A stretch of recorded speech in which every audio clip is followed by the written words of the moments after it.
இது கார்த்திகை பொரி. இந்த கார்த்திகை பொரி எப்படி செய்யலான்னு பார்க்கலாம். இதுக்கு நான் இப்போ கார்த்திகை பொரிக்கு 1/2 கிலோ பொரி வாங்கியிருக்கிறேன். இதை எப்படி செய்யலான்னு இப்போ பார்க்கலாம். 100 பொட்டுக்கல்ல பொன்னிறமாக வறுத்துக்கணும். அப்புறம் தேங்காவை பொன்னிறமாக வறுத்துக்கணும். தேங்காவை அன்றைக்கி நான் கேரட் செய்வதில் தான் செய்திருக்கிறேன். பாருங்கள், பொன்னிறமாகிடுச்சு. இதை ஒரு தட்டில் கொட்டி லைட்டாக புடச்சிட்டிங்கன்னா தூளெல்லாம் போயிடும். அதுக்கப்புறம் அந்த பொரியில் கொட்டிக்கலாம்.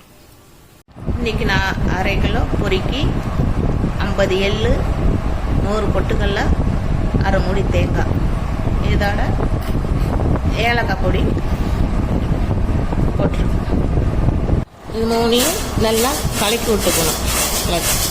பொரி, எள்ளு, தேங்காய், பொட்டுக்கல் எல்லாத்தையும் கலக்கிக்கணும். வெல்லம் பாவு கச்சி எடுத்துக்கணும். இதில் கொஞ்சமாக ஒரு அளவு தண்ணி ஊற்றிக்கணும். அந்த வெல்லம் உருகிறதுக்காக அந்த தண்ணி ஊற்றிக்கணும். ரொம்பலாம் ஊற்ற விட கம்பி பதத்துக்கு வெல்லம் வரணும்.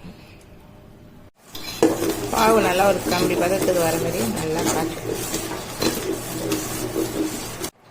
கம்பி பதம் வந்துடுச்சு. இதை அப்படியே வடிகட்டி பொரியில் ஊற்றி கிண்ட வேணும்.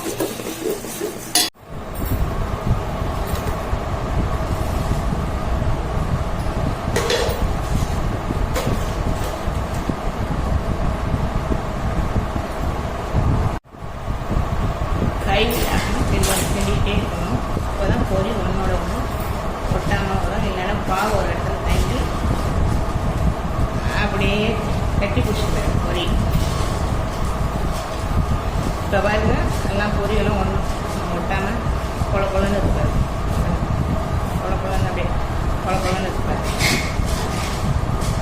இது ஆற விட்டு தப்பாலாம் அடிச்சு அவ்வளோதான். கார்த்திகை பொரி ரெடி ஆகிடுச்சு. பொரி பாருங்கள், பொல பொலன்னு இருக்கு.